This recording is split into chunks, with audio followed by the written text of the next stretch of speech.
Half boy, half god, all Apollo. You're listening to Ranking Rick Riordan, a podcast about Percy Jackson and the whole wide rest of the Riordanverse. I'm Dan. I'm Olga. And I'm Clara, and today we're discussing the Trials of Apollo, Book 2, The Dark Prophecy.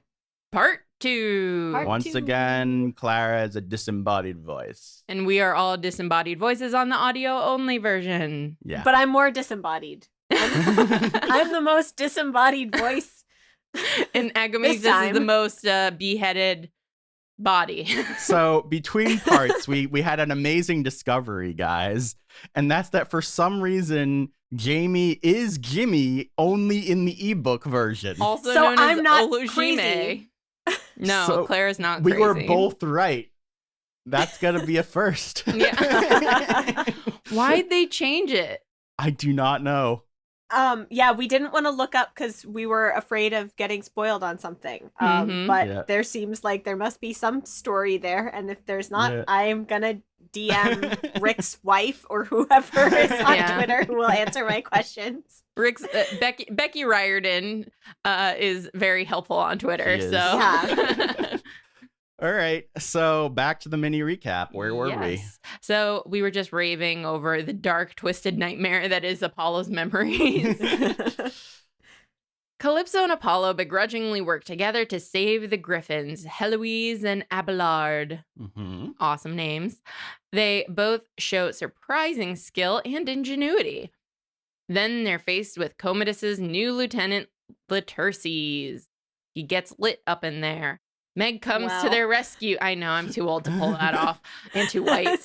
Meg comes to their rescue, and the trio flies off on the Griffins. Also, Cal uses magic again for the first time. Now, you said too white, which actually reminded me of an important point. Believe it or not. You took note of how Spanish Leo was in this book. Me too. I did too. It was weird. He says essay a lot more than we ever heard him say in all of probably. Yeah. Well, it's not just that. Olympus. He says like a ton of words. And it's weird because I'm like, in some ways, I'm like, oh, it's good. He's embracing his culture or whatever. But it's at the end of the day, it's written by a white guy. So I'm like, this is kind of weird. Yeah, it is weird. But also at this point, I'm pretty sure he was using sensitivity readers and stuff. So I'm less like, I don't know whose idea it was. Like, I don't know whether Rick was told, like, actually, I think it would be really great for Leo to do this. Like, I don't know. I was just struck. I was also struck by it. It felt very different. Yeah, it didn't feel like the same voice, and maybe that's like, all right, don't have like a Hispanic character if he's not going to like act like someone who cares. It still felt like question. Leo to me. Yeah, no, for sure. I know, but it was just enough like changes to his speech patterns that I was like, this is not a difference in Leo versus like what we've heard in his head. Like his humor's still there, his like personality is still there. It's just literally the way he talks was not quite like this. So interesting. I don't know. I'm not saying it's a bad thing. It was just kind of jarring. Yeah. But jumping back to Calypso and in the zoo and stuff, I think it's really interesting, the Calypso Apollo thing, because if it wasn't for Calypso already being with Leo, this would feel so much like a ship because it totally feels like the enemies to lovers trope. Yeah. And I was thinking about how interesting it is that Calypso's like the only person in the universe who could date Apollo and have it be not weird because they're both ancient but not. Yeah. You're right. That's too easy. That's too easy for both of them. Well, here's another thing I like about this book and why Rick is the number one Rick this week is that Apollo is this like player who like has had so many relationships over the centuries and millennia and like he's used to just being like, oh, like now I'll be with this person, now I'll be with that person now. And so the fact that right now, like he's with all these people who like in theory he could have a relationship with and then he just doesn't is also kind of nice and like good to see for him. Like I don't want him to be with anyone in these books. Like he's been with plenty of people. Yeah. He's I get that. He's got around a little too much. Yeah. If they could set somebody up that he ends up with in book 5, where it's like he's earned it now, and so can have an we actual don't get to mature see relationship. it again. I don't think so. Oh yeah, Rick once again not showing. You lose points, Rick, for being a Rick, not showing his relationships developing.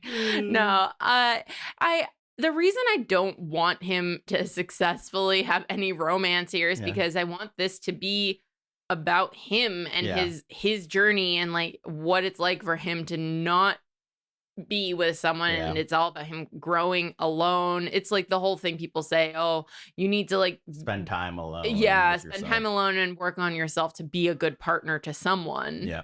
He has to work on himself, and therefore eventually he'll go back, maybe, if he's ever a god again, to like having multiple children and all of that. We might have some feedback where we can talk about that more. Okay. This whole sequence, I argue it might have gone on a little too long, but like I liked it. I was happy. I think maybe part of the problem is I was having trouble visually tracking it, but this was also when I was listening to the audiobook, so that could have been a rough transition for me going from reading to listening. I like them singing together, and I like how important singing is in this book in general. Music. They give music so much, and oh god, every part of all the different things that Apollo is good at. Yeah. You really get to see here. Yeah. Shame he made that vow on the river Styx in the first book for some reason. Well, we have a trippy hallucination where that matters still, so yeah, we'll see what happens in the later books. Still not happy about it either. I'm not saying I am either, but it might have been worth it for that sequence. I don't know. I might be more accepting of it. So back at the way station, Britamartis gives them the info, and the Griffin gives birth to an egg. She doesn't give birth. She lays an egg. Yeah, okay. Apollo, Leo, and Meg travel on a paddle boat toward Commodus's lair. They first must fight the Carthaginian serpent. Apollo is able to conjure up some godly magic in order to defeat the serpent and save Meg. They sneak into the sewers and rescue a bunch of prisoners. They include Georgina, Sarah, Jamie, Hunter, the Hunter, and some other fools. They're not fools. They were good boys who also were like way station boys. Yes. Bad Dan. I apologize. I am the worst Rick. You are the worst Rick. You don't even get to be a Rick.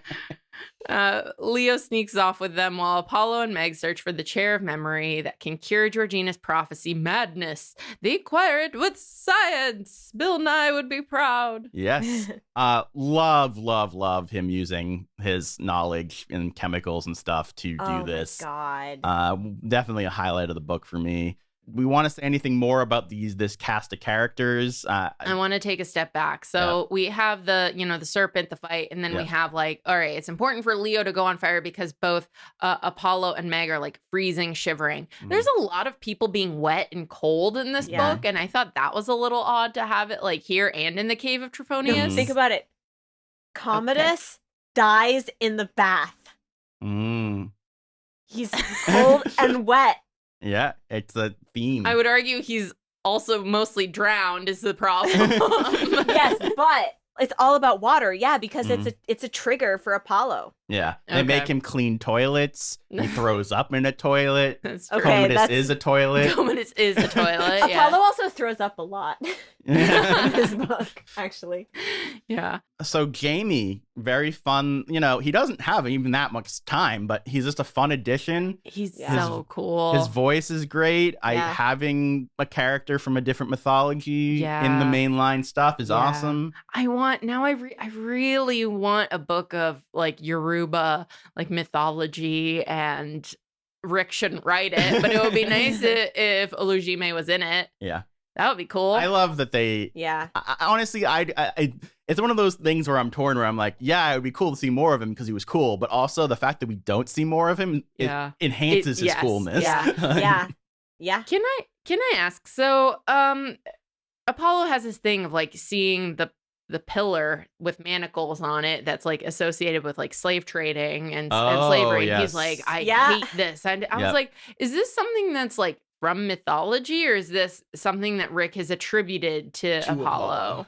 Well, he says, right, that like Apollo, that one thing that he was associated with the freeing of slaves because people would like. Yeah, so whether it's 100% in line with mythology, I didn't do the research, but Rick does a good job within this book of giving you a reason to believe him, right? Yep. Like he does talk about how, well, I was enslaved twice, so I knew how terrible it was, and also I hated that they did that to my my island, and we drove them away, and blah blah blah. Yeah. Like he draws on history in a good way. I will say I did have the like roll your eyes moment of when like it's such a trope to be like, oh, this person is from this like really backward like negative area, but they're the one good one. Yeah. No, but again, there's enough there to like give it a recontextualization of like, this is the thing I hated about that society.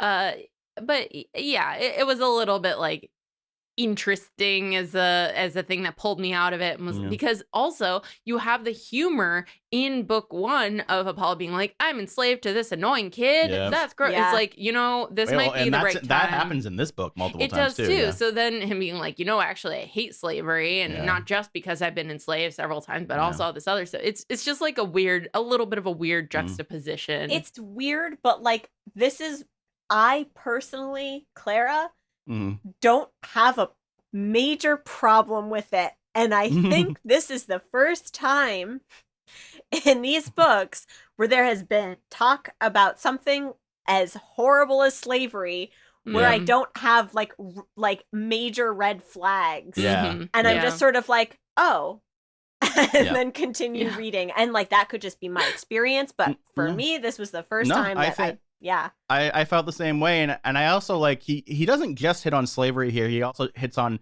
how you treat prisoners, which that I also think like I can understand why he would have feelings about that and stuff from his history. All in all, really like the scene. I really love the chair retrieval part, and then this leads into probably one of my favorite set pieces, action scenes like ever.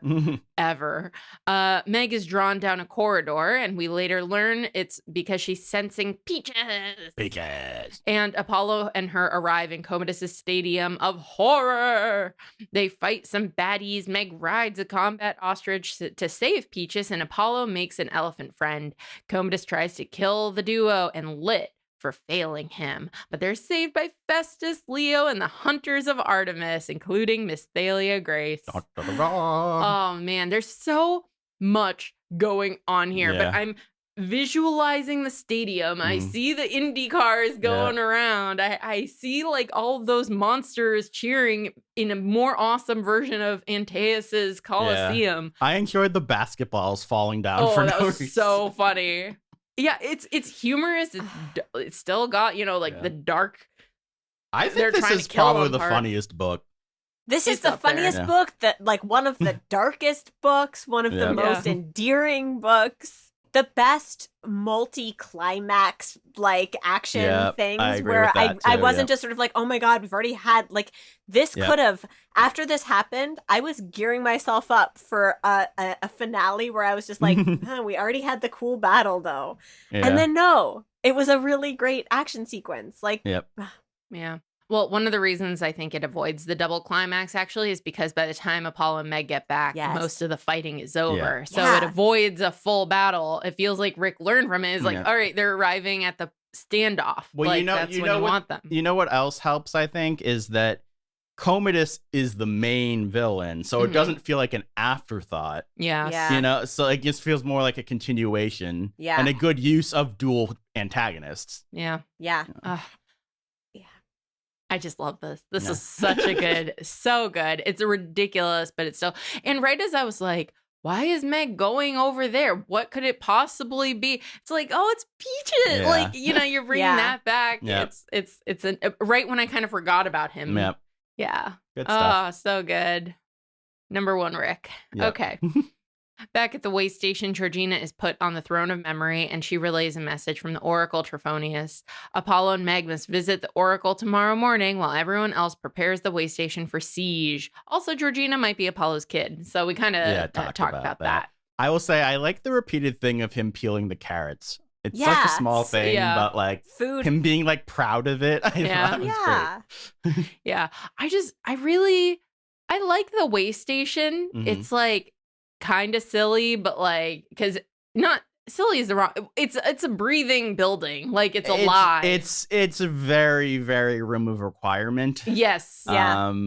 Which I couldn't help but think about, especially because it clearly came out significantly after room of requirement.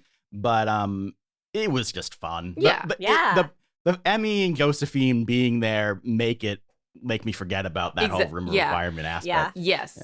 Yeah. But I just like this whole like ragtag group and, you know, the resentments people having like Laterces over there like injured and getting that second chance, like all of this happening at the way station. This like another wayward home for demigods. It's not it's not an actual like a full-on home for most. It's you spend time, you recover, you grow while you're there. So it's like and it's in middle America, so it's like the camp, the Half-Blood is over here, New Rome is over there, and then you have the way station as an in-between. Like it really works. And this is around when, and I didn't put it in the recap, when Leo and Calypso say, hey, we want to stay here.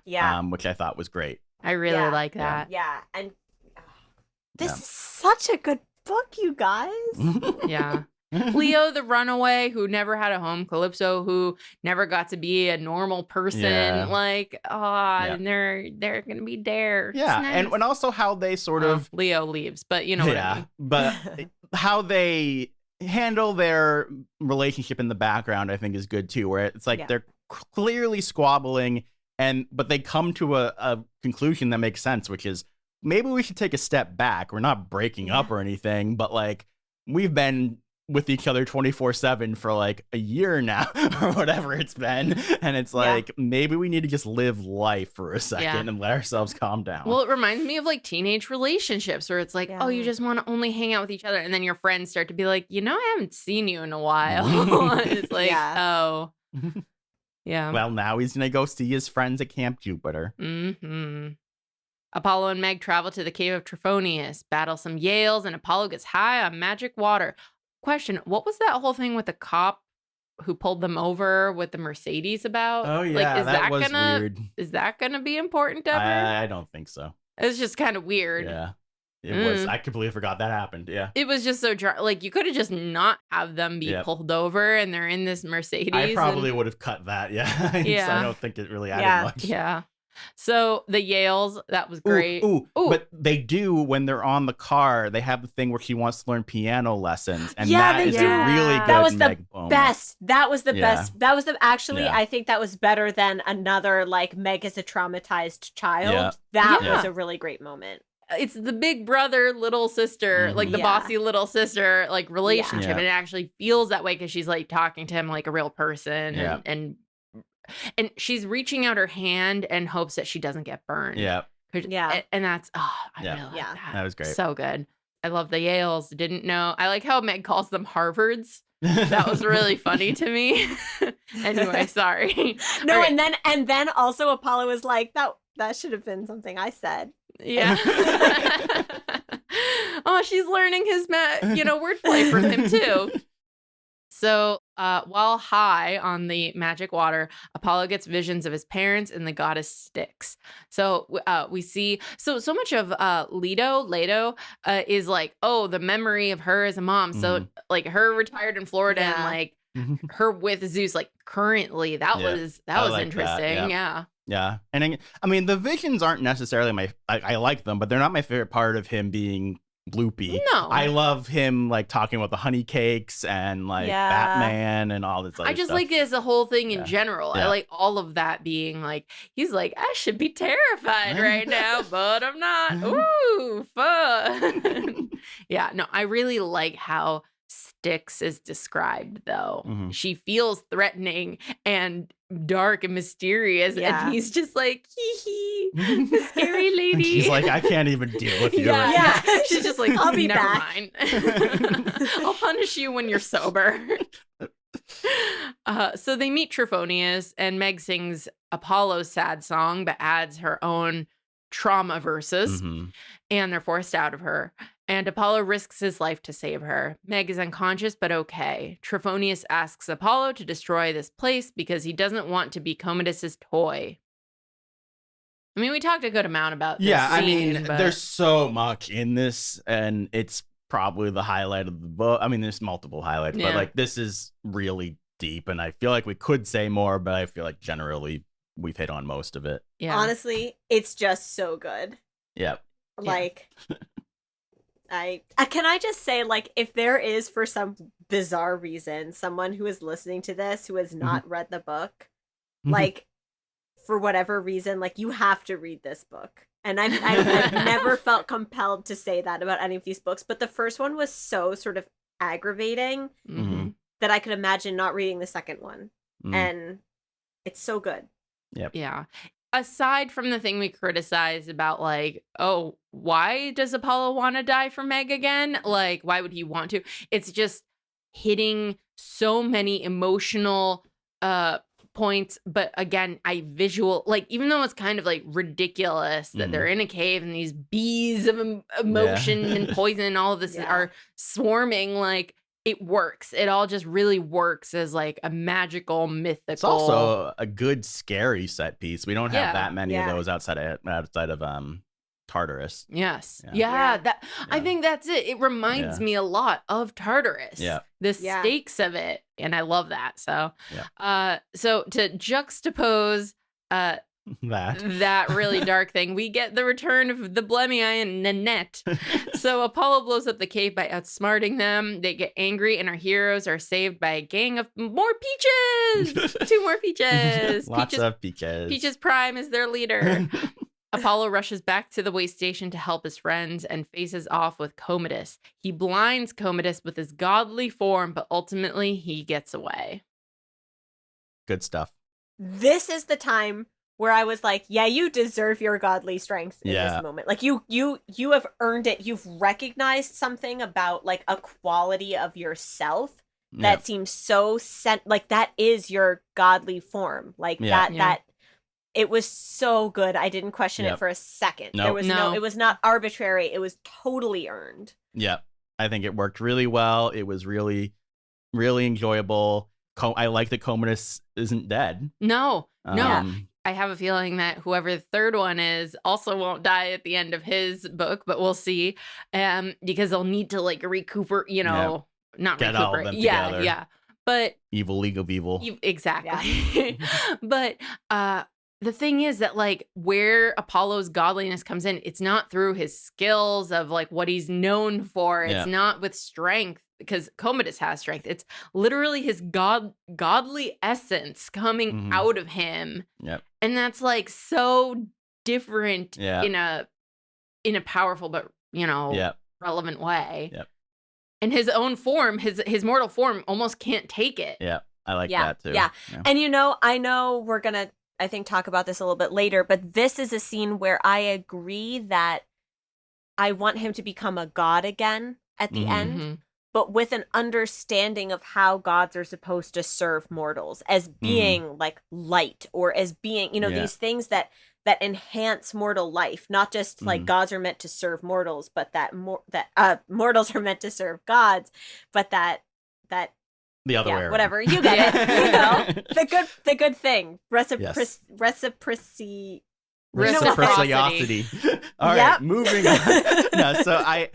Something I wanted to say that I was trying to remember from the cave part is I really like, I mentioned in the previous book how I feel like each book is him learning an aspect of mortality, like an aspect of what it means to be mortal. Yes. And last week we talked about how it's about empathy. This is about mortality and actually doing something with your life, making your life worthwhile. And this, I will say this, in contrast to what you just said, Clara, this book and this arc is what makes me go, don't make him a god again. Like, well, it feels so on that, like, oh, the lesson is I should sacrifice, life is worth living. Like, that's a little on the nose too. Because the whole thing is, not everyone needs to choose that to feel fulfilled. Emmy and Josephine chose that because they had each other and they had a purpose. But there are plenty of hunters who feel fulfilled staying hunters too. Yeah, but they're not in any way the focus of this book. No, I know. I just mean to say that that's like, they're not, but they're important to fulfilling. But the messages that he's learned in this book are from Calypso, who chose to give it up, and from Emmy, who chose to give it up. Yes, but the way that he's able ultimately to help these people is by doing this. It's by using his godliness. I think there's a really important thing about he needs to understand mortality in order to help mortals. All right, let's get back to this when we get to the feedback. Yes. After the battle, they have a funeral for the lost Griffin mama and restore Meg by putting her on the chair. Oh yeah, Meg was crazy. Yeah. She recites a scary sonnet. I love this sonnet. Really cool. Yeah. Yep. Yes. Camp Jupiter will be attacked in 5 days, so Leo must fly to warn them. Meg and Apollo need to find a satyr to guide them through the labyrinth. Meg summons Grover, and the next adventure begins. I just want to ask Olga. Yes. How excited are you that our favorite character is returning? Grover, when he was annoying, was different from the Grover who wasn't really part of the books anymore. I will say book 3 Grover is why I kept trying to be like, but guys, Grover. Good. So... I'm looking forward to this. This is his like redemption, like where he's a very important, because I mean, he redeemed himself in like what he was in him growing up, right? Yeah. Like I love that we're talking about his redemption arc as if he did something bad. He was annoying. Meg needs a redemption too. Every annoying character needs to be redeemed. Apollo's working on it. Anyway, so Leo worked on it too. Remember? That was like a thing I didn't like. So yeah, anyway, I'm looking forward to seeing Grover, like, you know, very important again, but more mature. Yeah, I mean, I will say the first time I read this, so this is my second time reading it, I ending it as like, well, I mean, cool, but like ending on Grover isn't like the most exciting cliffhanger. Like the previous book ended with, oh, he's gonna go off with Leo and Calypso on Festus. That's a little bit more exciting. But they also say, hey, we're clearly going to Piper and Jason. Yeah, so. and Leo and Raina. Festus, yes, and Raina. Yeah. I love the fact that we saw Festus like torn apart. And we're like, oh no, Festus. And Leo's like, no, it's fine. He's Lego. Like, I got it. It's just like, it's like, oh no, we got to mourn him. It's like, no, I got this. We're going to fly on him again later. Yeah. So, did you glean anything at all from the sonnet? I mean, they spell it out. No, they certainly don't spell out all of it. I got what they spelled out. Okay. Okay. I wasn't sure if you would pick up on things like the white horse and things like that or not.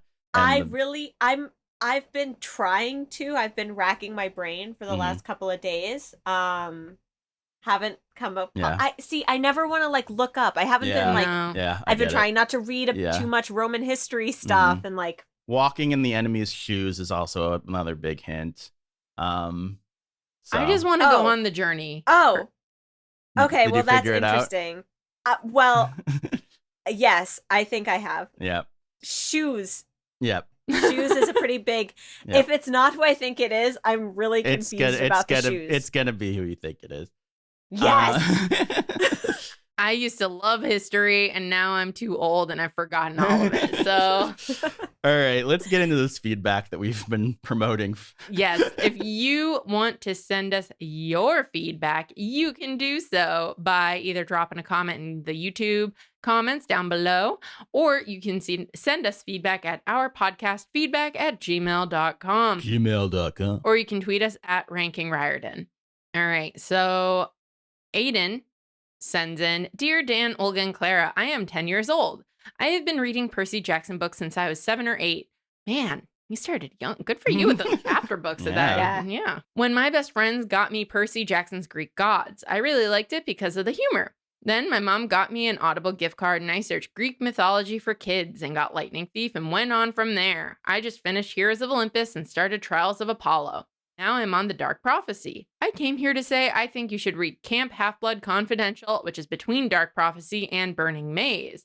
I hope you have a great day. I'm actually really grateful that he sent this email in because I forgot about that book. So I just bought it for Olga and I got it on Audible. Yes. It's only like 100 pages. But it's like a short story. Yeah. So I don't think we'll necessarily give it its own episode, but we will probably just like mention it or talk about it a little bit at the beginning of the next one. Mm-hmm. Anna via YouTube writes in, I'm reading the Apollo series for the first time too, and I am pretty sure by the end, Apollo will go back to being a god. You said that you wouldn't like that and wouldn't believe that he actually changed, but I really don't see Rick changing mythology to that extreme. I can see Dionysus being forgiven and Apollo taking over camp, though. So I do like that idea because that would like hold his feet to the fire and have him like remember because he'd be being told to remember, sort of. Yeah. Personally, maybe I think you're probably right. I still don't want that to be the truth because I want Rick to mess with the mythology personally, but we'll see. I like the idea he just sort of like takes Greek mythology and he just sort of like by the end he like dumps gasoline on it and throws the match. Not to say that he disrespects it, but this is the sort of like then he like walks away from it and there's like cool music playing and he's like, right, I'm onto Daughter of the Deep. No more mythology for me. I kill God. And with that, let's get into some ranking. So now I get to do a song, guys, right? Let's be frank, it's time to rank.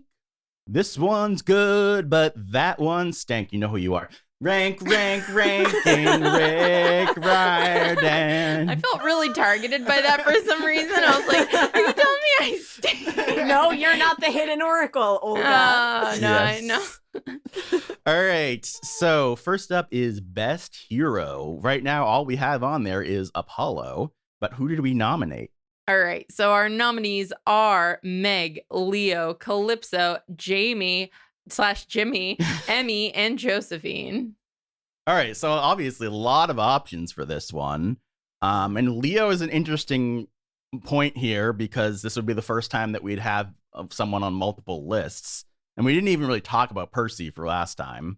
But if I don't want to put like everybody on this list. I personally, of the people we have here, would want to put Calypso and Josephine. You wouldn't want to put Emmy on here? Okay, and Emmy, sure. Yeah. I like Josephine more than Emmy, but... You still don't think Meg deserves to be on here? I think at this point she deserves. I think at this point she should be on the list. Okay, but at the bottom of the list. Yeah, why not? Yeah, there's just not enough. Like Leo is more heroic in other places. He just doesn't have enough stuff. He's just a fun sidekick. Yeah. And as much as I love Olajime, like also a little off to the side. I would put Calypso directly under Apollo, followed by Josephine, followed by Emmy, followed by Meg. Yeah. Okay. Perfect. Man, I just keep thinking about not just Apollo crushing on him, but the fact that he was like using the lightning and he was like, this isn't Zeus's lightning. This is cooler lightning. It smells different. Yeah, I don't know. I just really like that. Apollo talks a lot about smell. I think it's very interesting. I just love this book. And I, as someone who also smells things, I'm immortal, and so I have a nose, and so I really relate to Apollo. Yeah, that's the other theme of the book.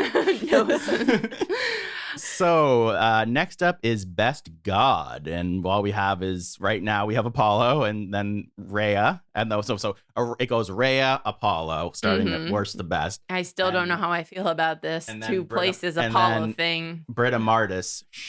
Britta Martis, better or worse than Rhea? Better.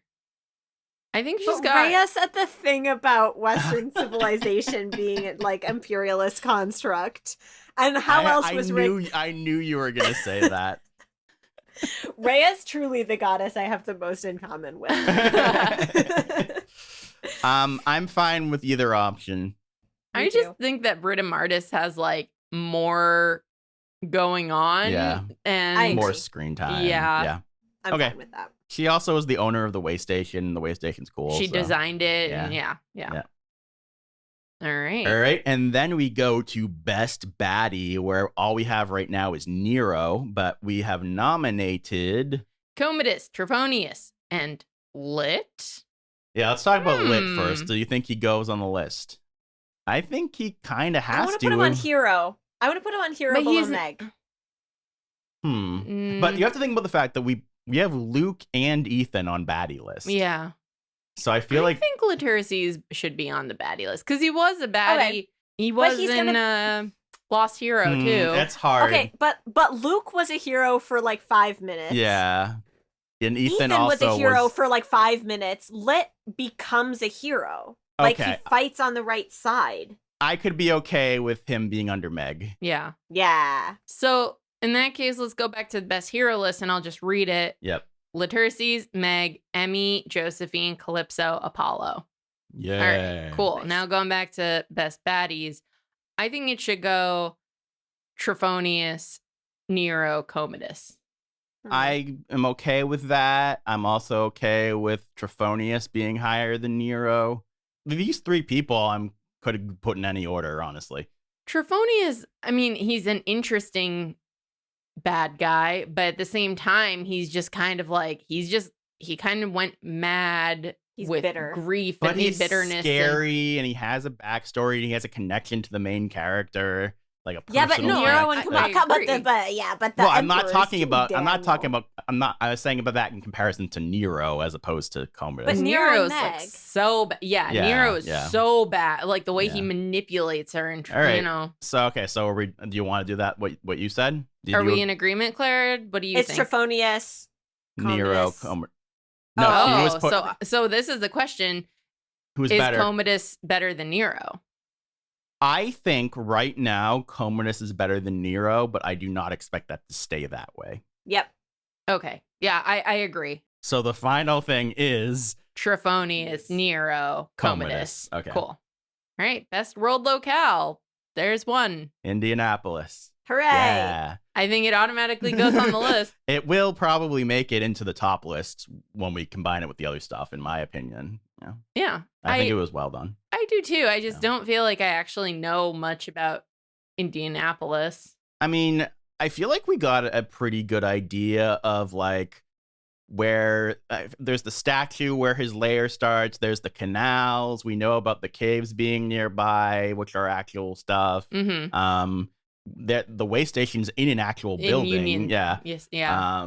So I don't know. And they'd have the whole idea of like the nice Midwesterners. Yeah. And what is the niceness? The Cornhusker. Yeah. Well, and also just the idea, like when Apollo's driving and he's narrating about the flat plains of it, and like kind of has a little bit of homesickness, arguably too. Yeah. It was okay. I think they do a solid job.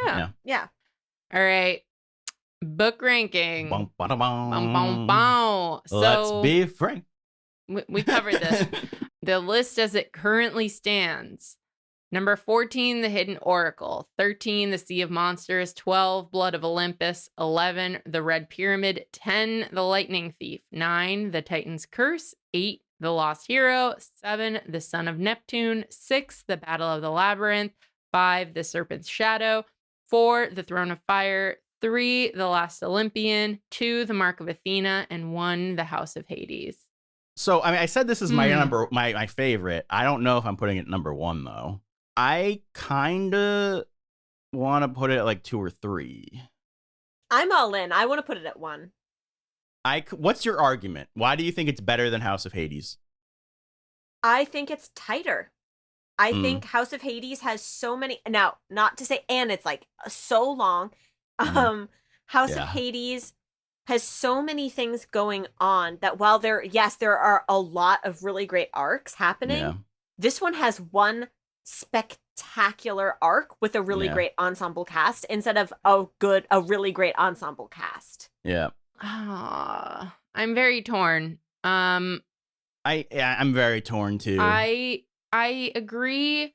Well, if we're talking just about books being tight, then that's again The Last Olympian is one of the tightest books. So honestly, actually, no, Olga, I think I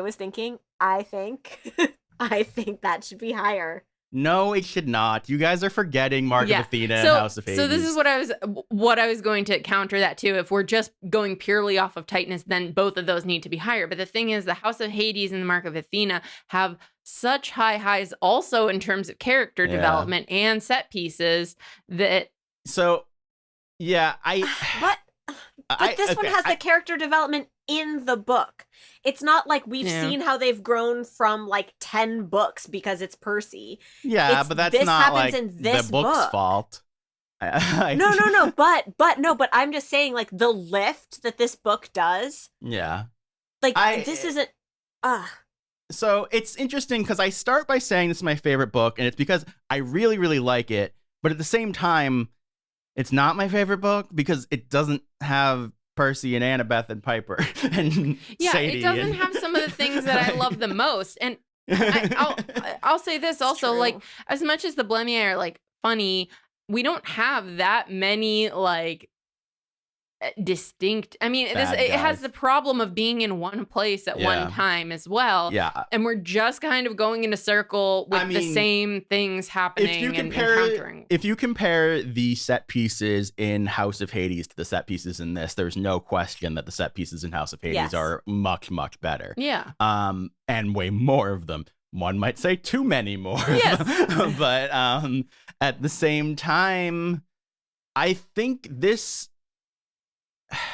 What House of Hades and Mark of Athena are both attempting, I think, are harder to achieve. Yeah. But in some ways, I feel like Dark Prophecy shows maybe you attempted something too much. like maybe this is the thing you should have been reaching for, because this works really well. This has a main character and a spectacular supporting cast.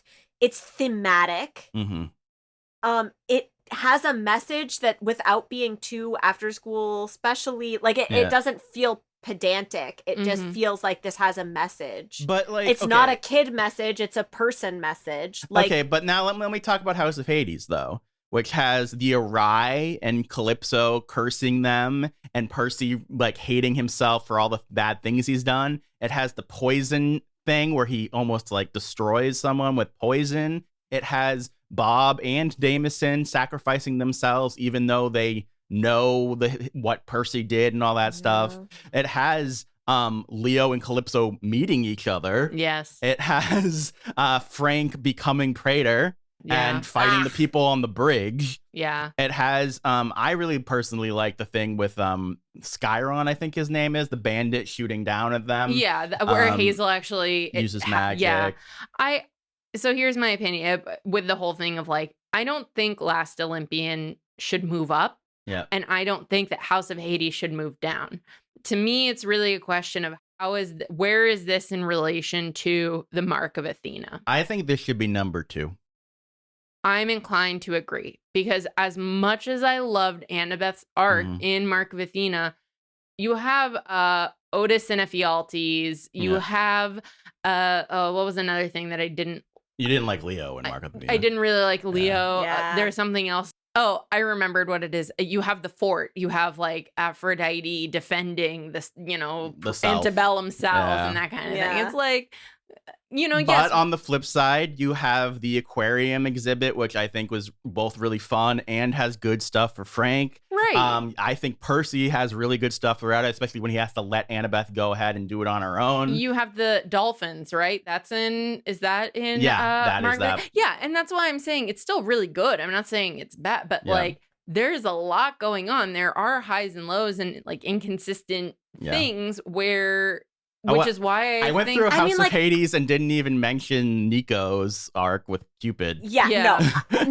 I mean, House of Hades just has so many emotional highs that I don't feel like it was as powerful as this book, because this book has a fantastic story. A single fantastic story is what you're saying. A single fantastic story, which honestly makes me feel like the next book is going to be disappointing. Like, because we'll see. Well, I mean, like, I almost feel like this series, I am really enjoying it at the moment, but it feels like it could have been one really good, like, longer book. I'm kind of worried about where it goes. Well, could this have been a trilogy instead of a pentology? I think only time will. Yeah, we'll see. Time will tell. But I see what you're saying about House of Hades, but I personally can't see even with the flaws of that, I still find some things about Dark Prophecy flawed. Yeah, I think both of them are bloated in different ways. I agree with you that this tells one really solid story, but the amount of solid stories in House of Hades, it's like they're very hard to compare because they're very, very different. But I will say, like, because even say we took House of Hades and we only talked about the Tartarus storyline, right? Yeah, I would put it like at the top. But I was gonna say, even if I was just comparing that to Dark Prophecy, I would have to say, well, I don't know that they have as clear of an arc as. No, you're right. I agree. Like, you know, I don't know that exactly is. But that being said, they have a lot of amazing vignettes that are so good and emotionally touching, and like that's the thing. Something doesn't need to have an arc to be like worthwhile, and it doesn't have to. Yeah, it still has emotional resonance. Mm-hmm. One of these, like, these are number 1 and 2. I think like that is without question, and I totally think that this is a matter of preference about whether you like what resonates more with you, and honestly for me probably also frequency, like I mean recency bias. I'm cool putting Dark Prophecy 2. I think for me in my like personal list it's 1 right now, but I'm totally fine putting it at 2. Well, we're no strangers to changing our opinions later, but so. I think this is a good place to keep it, and if certain later books recontextualize, I wouldn't be surprised if that changes, you know, but my question is this. Now that we've read this book, do you change your opinion about whether Hidden Prophecy is better than Sea of Monsters? You mean the Hidden Oracle? Yeah. I would move it down. I put it at 15, and we only have 14 books. Or this is now we have 15 books. I put it at 16. I think it's just so hilarious that this juxtaposition of the introduction to this series is the worst book that we think we've read. And the next one we were debating number one. Yeah. Like, what? Well, that's another reason why I say this book is so incredible, is that it goes from there to here. Like, the amount of work it had to do for that. Yeah. I mean, because House of Hades was coming off of a fantastic book. Yeah. Where we were already so invested in so many, like, we did not care about so much, like, I mean, I guess this has Leo and Calypso, but seriously, I mean, like, oh my God, though. Yeah. This book. I don't understand how Rick pulled this off of like bouncing back into something so much better, but also just how he fell so far with the Hidden Oracle. Like how did he screw that up so badly? I do want to say, I want to say, you mentioned Leo and Calypso, but I do think this book is enhanced by Apollo and Hidden Oracle. I think that having him start where he started in Hidden Oracle does make this book better. He just makes really stupid choices in the Hidden Oracle that they're like somewhere in there in this one, but they're mostly not relevant, so they might as well not have happened. I mean, I disagree. The last third of Hidden Oracle was great, or you know, it wasn't number 20. Where I would put it. This book is building off of what we learned about Meg. It's building off of his like immediate culture shock of holy moly, I'm not a god anymore, and him beginning to grow as a person. And so when we start this book, he's already, you know, a significant step up from where he was. And so I feel like us having read the first one, we see, oh, look where he is now. That's such a growth. Whereas if you just read this one, you'd be like, oh yeah, he's fine, whatever. Blah, blah. No, like, that's true. Yeah. All right. I think we are ready to end out. Yes. So we officially decided number 2. Yes, we did. For Dark Prophecy. Correct. So thank you guys for watching and listening and singing with us. And leave us comments and all that stuff. May the gods be ever in your favor.